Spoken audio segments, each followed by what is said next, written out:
संस्कृत माला YouTube channel में आप सभी का स्वागत है।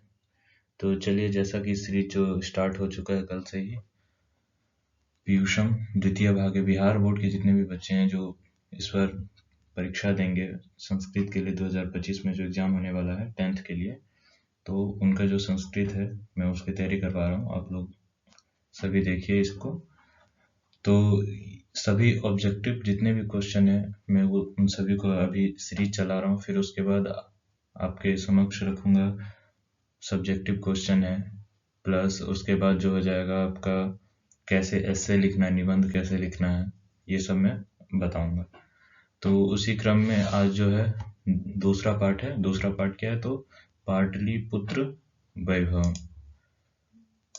दूसरा पार्ट है पाटलिपुत्र वैभव। इसके जो ऑब्जेक्टिव क्वेश्चन है वो मैं एक बार बतला देता हूँ। चलिए देखते हैं पहला ऑब्जेक्टिव क्वेश्चन क्या है, ध्यानपूर्वक देखिएगा। कह रहा है कि पहला में पाटलिपुत्र नगर में क्या प्रसिद्ध है? पाटलिपुत्र नगर में क्या प्रसिद्ध है? तो ताजमहल। ऑप्शन में है ताजमहल, गोलघर, राजमहल, जल मीनार। तो अगर आप लोग पाटलिपुत्र किसको बोलते हैं? पटना को बोलते हैं। तो वहां पे क्या फेमस है, क्या प्रसिद्ध जगह है? तो पटना का गोलघर। यहाँ पे गोलघर जो है वो राइट आंसर हो जाएगा। ठीक है, पाटलिपुत्र। चलिए अगला क्वेश्चन देखते हैं। यह आपको ऑब्जेक्टिव का पूरा सीरीज है, इसको देखने के बाद आपको कुछ और पढ़ने की जरूरत नहीं, केवल आप वीडियो देखिए। प्रत्येक दिन वीडियो आपको मिलेगा, उससे आप आराम से तैयारी कर सकते हैं। दूसरा क्वेश्चन देखिए क्या है। कह रहे हैं कि पाटलिपुत्र का नामांतर क्या है? पाटलिपुत्र का नामांतर क्या है?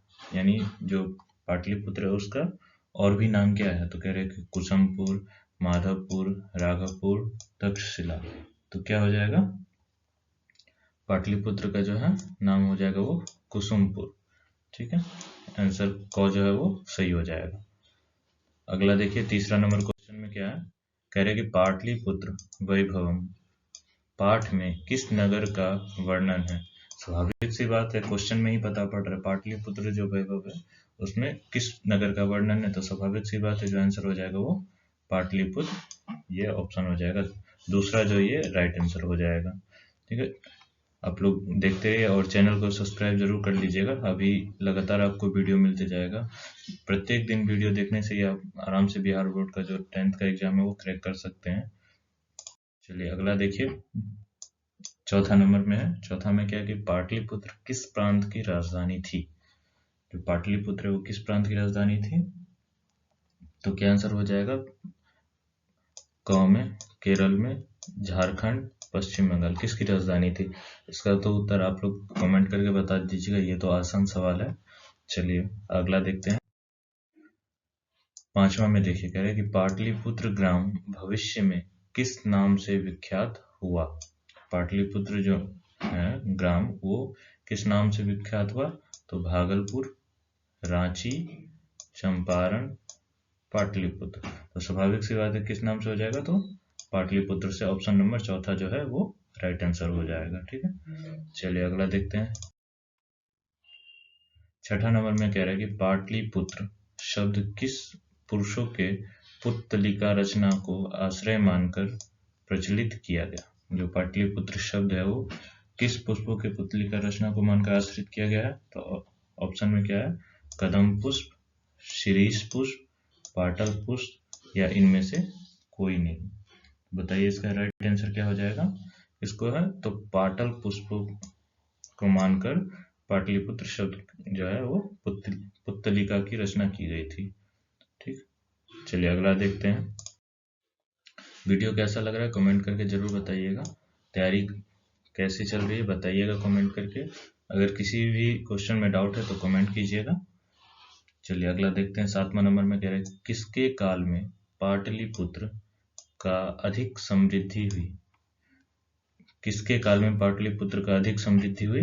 तो चंद्रगुप्त मौर्य काल में, अशोक काल में, बुद्ध काल में, या मुगल वंश काल में। तो किसके काल में समृद्धि हुई सबसे ज्यादा? तो राइट आंसर क्या हो जाएगा? फर्स्ट नंबर, चंद्रगुप्त मौर्य काल में। जब चंद्रगुप्त राजा थे उस समय इसकी समृद्धि बहुत ज्यादा हुई। चलिए आठवां देखते हैं। 8वां में किसके समय में पाटलीग्राम स्थित था? ऑप्शन क्या हो जाएगा? मौर्य काल में, अशोक काल में, बुद्ध काल में और मेगास्थनीज काल में। तो राइट आंसर क्या होगा बताइए आप लोग, किसके काल में? तो बुद्ध काल में जो है वो पाटलीग्राम जो है वो स्थित था। 9वां क्वेश्चन चलिए देखते हैं। कह रहा है कि किस वंश के समय में पाटलिपुत्र का समुद्धार हुआ?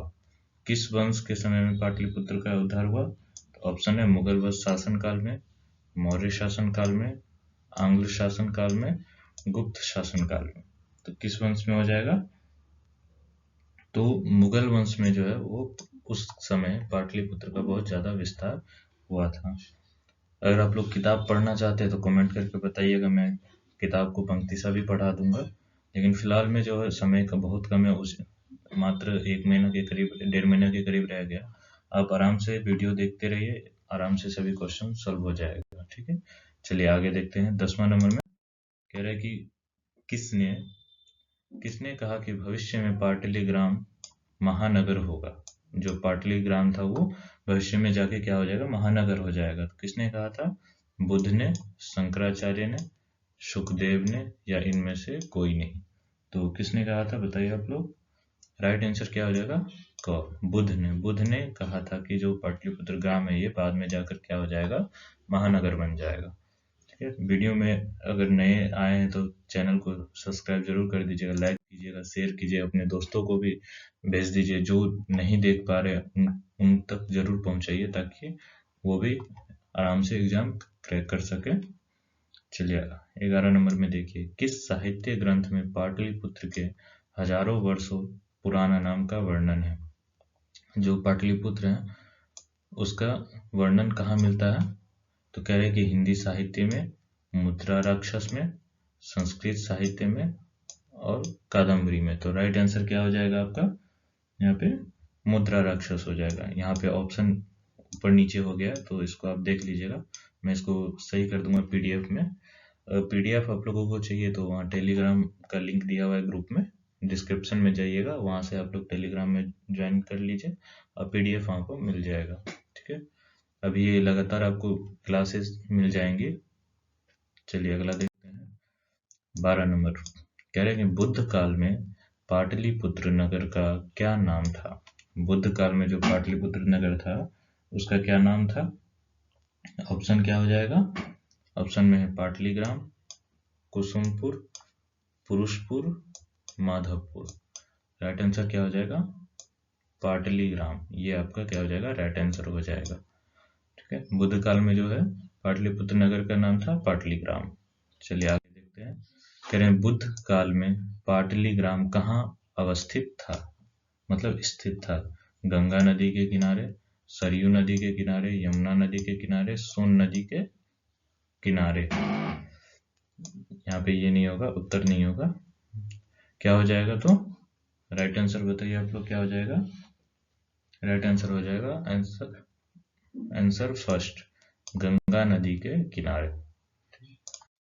14 में चलिए, कह रहे हैं कि यूनान का कौन राजदूत अपने संस्मरण में पाटलिपुत्र का वर्णन किया है? यूनान जो थे, यूनानी जो आक्रमण हुआ था उसमें जो राजदूत है उसने अपने संस्मरण में पाटलिपुत्र का वर्णन किया, ऐसा कौन था? तो मेगास्थनीज। ये इसका राइट आंसर हो जाएगा, मेगास्थनीज। ठीक है, चलिए अगला देखते हैं। 15 में है, 15 में कह रहे हैं कि मध्य काल में पाटलिपुत्र किस नाम से जाना जाता था? किस नाम से जाना जाता था? पटना, कुसुमपुर, चंपारण, पुष्पपुर। तो बताइए आप लोग, क्या हो जाएगा राइट आंसर इसका? किस नाम से जाना जाता था? तो राइट आंसर इसका क्या हो जाएगा? पटना। पटना नाम से ये जाना जाता था मध्यकाल में। चलिए अगला में देखते हैं। ऑब्जेक्टिव क्वेश्चन कहीं और पढ़ने की जरूरत नहीं है, मैं जितना एक लेसन चैप्टर वाइज ऑब्जेक्टिव में करा रहा हूँ उसमें से 100% श्योर है कि क्वेश्चन आएगा ही। प्लस जो व्याकरण का क्वेश्चन है वो मैं अलग से लेके आऊंगा। पहले ये चैप्टर वाइज मैं कंप्लीट कर देता हूँ, उसके बाद आपको व्याकरण के भी क्वेश्चन मिलेंगे और जो निबंध लिखना है संस्कृत में कैसे लिखना है वो भी बताऊंगा, फिर जो पत्र लिखना है संस्कृत में वो भी बताऊंगा, प्लस सब्जेक्टिव जो क्वेश्चन है जो दीर्घ उत्तरीय क्वेश्चन रहता है उसको भी मैं यहाँ पे लेके आऊंगा। मोस्ट इंपोर्टेंट जो क्वेश्चन रहेंगे उसको भी मैं बताऊंगा। तो चैनल को सब्सक्राइब जरूर कर लीजिएगा, आपको सभी प्रकार की वीडियो मिल जाएगा यहाँ पे। चलिए देखते हैं, सरस्वती का कुल गृह कौन सा महानगर था?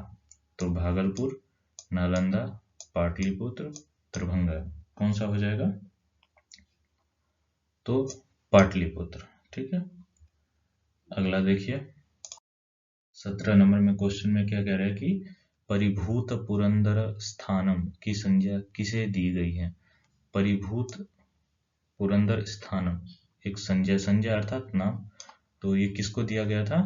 तो कह रहे हैं कि पाटलिपुत्र नगर को, गुप्त वंश को, बुद्ध को, मुद्रा राक्षस को। तो किसको दिया था? स्वाभाविक सी बात है, पाटलिपुत्र नगर को।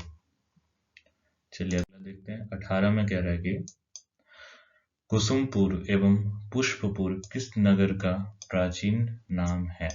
कुसुमपुर एवं पुष्पपुर किस नगर का प्राचीन नाम है? तो बताइए आप लोग, क्या हो जाएगा राइट आंसर? ऑप्शन है पाटलिपुत्र है, रांची है, ससराम है, दरभंगा। क्या हो जाएगा राइट आंसर? पाटलिपुत्र। ठीक है, राइट आंसर क्या हो जाएगा? पाटलिपुत्र हो जाएगा। अगला देखिए 19 नंबर में क्या है कि पटना में बहुत बार कौन आया? तो कौन आया? महावीर, अकबर, दशरथ और भगवान बुद्ध। राइट आंसर बताइए आप लोग, क्या हो जाएगा? तो आंसर क्या हो जाएगा? भगवान बुद्ध। चलिए अगला देखते हैं 20 नंबर में कह रहा है क्वेश्चन में पटना यानी पाटलिपुत्र का इतिहास कितना पुराना है? 2500 वर्ष पहले, 2000 वर्ष पूर्व, या 1500 वर्ष पूर्व, या 1000 वर्ष पूर्व। क्या हो जाएगा राइट आंसर? तो 2500 वर्ष पूर्व जो है वो क्या है? पटना का इतिहास है। चलिए अगला देखते हैं 21 नंबर में कह रहे पटना नगर की पालिका देवी कौन है? शीतल देवी, काली देवी, पटन देवी, गौरी देवी। तो राइट आंसर बताइए आप लोग, क्या हो जाएगा? क्या हो जाएगा? पटन देवी है। तीसरा जो है ये आपका राइट हो जाएगा। ठीक है, आगे देखिए एक चैप्टर से मैं लगभग हर एक चैप्टर से 35-40 क्वेश्चन करवा रहा हूँ, जो मोस्ट इंपोर्टेंट क्वेश्चन है। इससे बाहर चैप्टर से तो आ ही नहीं सकता है क्वेश्चन। आप बस वीडियो देख लीजिए एक बार, उससे ही आपका काम हो जाएगा और अधिक एक्स्ट्रा देखने की आवश्यकता नहीं पड़ेगी आप लोगों को। चलिए 22 नंबर क्वेश्चन में देखिए, कह रहे कि पटना शब्द की उत्पत्ति किस शब्द से हुई है? मैं बार बार बोल रहा हूँ, अगर आप लोग तैयारी कर रहे हैं तो चैनल को सब्सक्राइब जरूर कर लीजिए और शेयर कीजिए, ताकि जितने भी आपके जो मित्र लोग हैं, आपके दोस्त लोग हैं, वो इस चीज से ना वंचित रह पाए। सभी तक ये वीडियो पहुंचना चाहिए। कह रहे कि देखिए क्वेश्चन, पटना शब्द की उत्पत्ति किस शब्द से हुई है? तो कह रहे कि पाटल, पत्तन, पटन, इसमें से कोई नहीं। तो राइट आंसर क्या हो जाएगा आपका? इसमें से हो जाएगा पत्तन। पत्तन शब्द की उत्पत्ति, पत्तन शब्द से पटना शब्द की उत्पत्ति हुई है। अगला देखते हैं 23 में, पटना के किस दिशा में गंगा नदी बहती है? तो उत्तर दिशा में, पश्चिम दिशा में, दक्षिण दिशा में, पूर्व दिशा में। किस दिशा में बहती है? तो कह रहे कि उत्तर दिशा में गंगा नदी बहती है पटना के। ठीक है, चलिए अगला चलते हैं 24 नंबर। 24 नंबर में कह रहा है गंगा नदी के ऊपर पटना में किस सेतु का निर्माण हुआ है? कृष्ण सेतु, इंदिरा सेतु, गांधी सेतु, नेहरू सेतु। तो राइट आंसर क्या होगा बताइए आप लोग, क्या हो जाए? गांधी सेतु का पुल बना हुआ है। ठीक है, चलिए आगे देखते हैं 25 नंबर क्वेश्चन। 25वां है, गांधी सेतु किस महादेश का दीर्घतम सेतु है? ठीक है, एशिया का, उत्तरी अमेरिका का, अफ्रीका का, यूरोप का। अब इतना तो होना चाहिए, जो हमारा जो भारत है वो किस में आता है? एशिया में आता है, या अफ्रीका, यूरोप, उत्तरी अमेरिका किस में आता है? तो एशिया में हमारा भारत आता है, और भारत के अंदर में हुआ बिहार, बिहार के अंदर में पटना, और पटना में ये गांधी सेतु पुल है। ठीक है, चलिए अगला देखते हैं, बिहार की राजधानी कहाँ है? इसका तो आंसर मुझे बताने की जरूरी नहीं है, ये आप लोग बताइए कमेंट करके। चलिए अगला देखते हैं 27 में, कह रहे हैं कि गुरु गोविंद सिंह का जन्म स्थान कहाँ है? कहाँ पे है? तो पटना, पंजाब, द्वारिका, हरियाणा। बताइए इसका राइट आंसर क्या हो जाएगा? तो पटना इसका राइट आंसर हो जाएगा। चलिए अगला देखते हैं 28 नंबर में, कह रहे हैं कि सिख संप्रदाय के 10वें गुरु कौन थे? गुरु गोविंद सिंह, अमर सिंह, मनमोहन सिंह, और तेज बहादुर सिंह। तो बताइए इसका राइट आंसर क्या हो जाएगा। गुरु गोविंद सिंह जो है ये 10वें गुरु थे सिख संप्रदाय के। ठीक है, चलिए अगला देखते हैं। 29 में कह रहा है कि किसके समय में नगर की शोभा व रक्षा व्यवस्था अत्यंत उत्कृष्ट था। कौन सा ऐसा राजा था जिसके समय में जो शोभा व रक्षा की व्यवस्था थी एकदम उचित थी, उत्कृष्ट थी। चंद्रगुप्त मौर्य काल में, अशोक काल में, बुद्ध काल में, मुगल वंश काल में। किसके काल में था। तो चंद्रगुप्त मौर्य के काल में व्यवस्था सभी उत्कृष्ट थी। चलिए अगला देखते हैं। 30वां क्वेश्चन है, कौमुदी महोत्सव किसके शासनकाल में मनाया जाता था। कौमुदी महोत्सव मोस्ट इंपोर्टेंट क्वेश्चन है, ये आ सकता है। मुगल वंश शासनकाल में, गुप्त शासनकाल में, आंग्ल शासनकाल में और मौर्य वंश शासनकाल में। राइट आंसर क्या हो जाएगा। तो राइट आंसर हो जाएगा गुप्त वंश शासनकाल में कौमुदी महोत्सव मनाया जाता था। अगला क्वेश्चन है, कह रहा है कि कौमुदी महोत्सव किस ऋतु में मनाया जाता था। कौमुदी महोत्सव जो किस ऋतु में मनाया जाता था। वसंत ऋतु में, वर्षा ऋतु में, ग्रीष्म ऋतु में, शरद ऋतु में। यहाँ हलन छूट गया। तो राइट आंसर क्या हो जाएगा, शरद ऋतु में। इसका जो लास्ट आंसर है, फोर्थ है, ये आंसर हो जाएगा आपको। कौमुदी महोत्सव जो है वो शरद ऋतु में मनाया जाता था। अगला क्वेश्चन देखिए, कह रहे कि कुट्टनीमतम काव्य के कवि कौन हैं। तो राजशेखर, दामोदर गुप्त, विशाखादत्त, कालिदास। राइट, इसका आंसर क्या हो जाएगा बताइए आप लोग। ये तो चैप्टर के शुरू में ही आया हुआ है। कौन है इसके लेखक। क्या हो जाएगा राइट आंसर, दामोदर गुप्त। ये जो है ये इसका राइट आंसर हो जाएगा। चलिए अगला देखते हैं।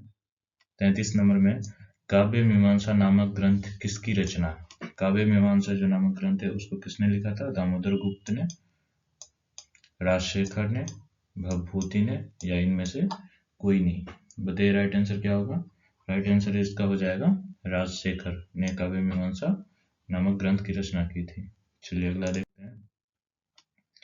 34 नंबर में कह रहा है कि यूनान का राजदूत कौन था। यूनान का राजदूत कौन था। तो फाहियान, फेत्सांग, मेगास्थनीज या इत्सनी। राइट आंसर क्या हो जाएगा 34 का। तो बताइए इसका राइट आंसर क्या हो जाएगा, मेगास्थनीज। ठीक है, यूनान का जो राजदूत था वो मेगास्थनीज था।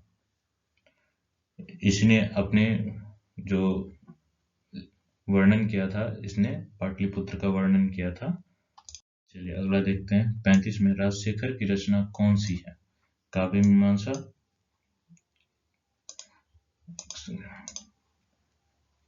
क्या कह रहे हैं। तो काव्य मीमांसा, कुट्टनीमतम, मुद्रा राक्षस, यात्रा संस्मरण। क्या हो जाएगा, राजशेखर की रचना कौन सी है। अभी जस्ट ऊपर भी आया हुआ था। राइट आंसर क्या हो जाएगा, काव्य मीमांसा। या तो रचना पूछ सकती है कि इसकी रचना कौन है, या रचना का नाम दे के पूछ सकता है कि राइटर, इसका लेखक कौन है। दोनों तरह से क्वेश्चन आ सकता है। चलिए अगला देखते हैं। पुरंदर का पर्याय कौन है। पुरंदर का पर्याय क्या है। तो इंद्र है, शिव है, महीधर है, सरस्वती है। बताइए इसका राइट आंसर क्या हो जाएगा। इंद्र जो है वो पुरंदर का पर्यायवाची है, ये आपका राइट आंसर हो जाएगा। अगला देखिए, दामोदर गुप्त का निम्न में से कौन सा ग्रंथ है। दामोदर जो गुप्त है उसका क्या है, कौन सा ग्रंथ है। कुट्टनीमतम, काव्य मीमांसा, मित्रलाभ, कौमुदी। जस्ट अभी पढ़े थे हम लोग। बताइए आप लोग क्या हो जाएगा राइट आंसर। राइट आंसर क्या हो जाएगा, पहला कुट्टनीमतम, ये राइट आंसर हो जाएगा। चलिए अगला देखते हैं। 38 नंबर क्वेश्चन कह रहा है कि नगर के समीप,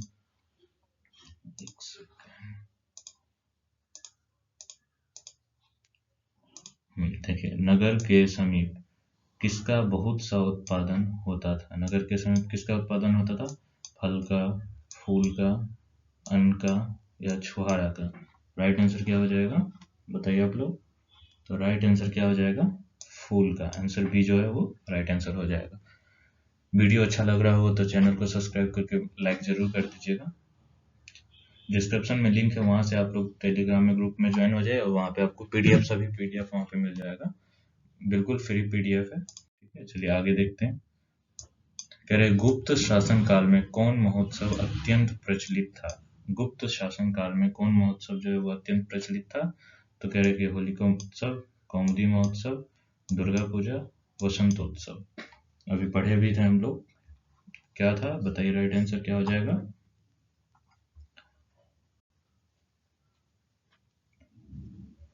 राइट आंसर क्या होगा बताइए? कौमुदी महोत्सव। यहाँ पे जो दूसरा नंबर है ये सही हो जाएगा, कौमुदी में। यहाँ पे आगे पीछे हो गया, मैं इसको पीडीएफ में सही कर दूंगा। चलिए अगला देखते हैं। 40 नंबर में कह रहे कि विदेशी यात्री मेगास्थनीज ने पटना के वर्णन में क्या लिखा? तो आत्मकथा, निबंध, संस्मरण या लेख, क्या लिखा था उसने? तो संस्मरण लिखा था। मैंने बताया था मेगास्थनीज जो है उसने एक, क्या था ये, यूनान का राजदूत था, इसने पटना के वर्णन में संस्मरण लिखा था। चलिए ये आपका लास्ट क्वेश्चन है। चलिए इसमें देखते हैं, कह रहे कि कवि शिक्षा प्रमुख ग्रंथ किसकी रचना है? भवभूति, राजशेखर, कालिदास, माघ। राइट आंसर क्या हो जाएगा? राजशेखर, इसका ये राइट आंसर हो जाएगा। ठीक है, आगे अगर आप किसी भी बोर्ड की तैयारी कर रहे हैं, संस्कृत की तैयारी कर रहे हैं, तो आप लोग चैनल को सब्सक्राइब कर लीजिए। यहाँ पे आपको सभी बोर्ड की तैयारी, जितने भी संस्कृत हैं सभी बोर्डों में, वहाँ यहाँ पे आपको फ्री ऑफ कॉस्ट तैयारी कराई जाती है। आप लोग चैनल को सब्सक्राइब कर लीजिएगा। अब मिलते हैं नेक्स्ट वीडियो में।